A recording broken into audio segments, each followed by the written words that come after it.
In today's video, I'm going to teach you how to add accent marks in Microsoft PowerPoint using a few quick and easy steps.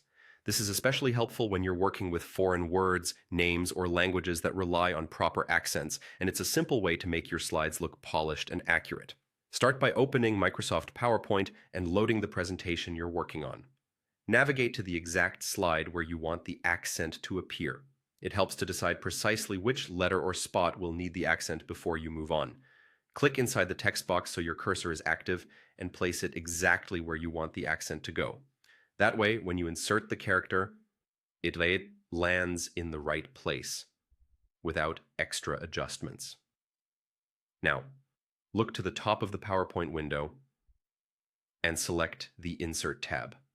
This tab houses the tools you use to add elements like images, charts, and symbols.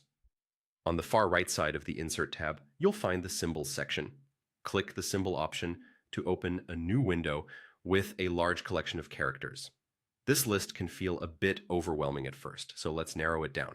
On the right side of the symbol window, find the drop-down labeled Subset. Click that drop-down and scroll until you see Basic Latin, then select it. This view groups together commonly used characters, including many accent marks, which makes it easier to spot what you need. Browse through the available options, and when you see the accent mark you want, click to select it.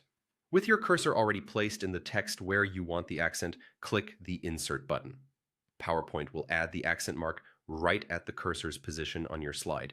If you need to insert more than one, you can keep the window open and click Insert again for each symbol. When you're finished, close the symbol window. Take a moment to confirm the accent is exactly where you intended. If it's not, simply place your cursor correctly and insert again. That's all there is to it.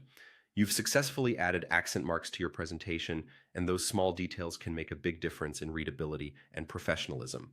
Feel free to explore the rest of the symbols in the same menu, especially if you often work with different languages or special characters. Thanks for watching and happy presenting. If you found this tutorial helpful, don't forget to like the video, subscribe to the channel, and click the bell icon so you won't miss any new uploads.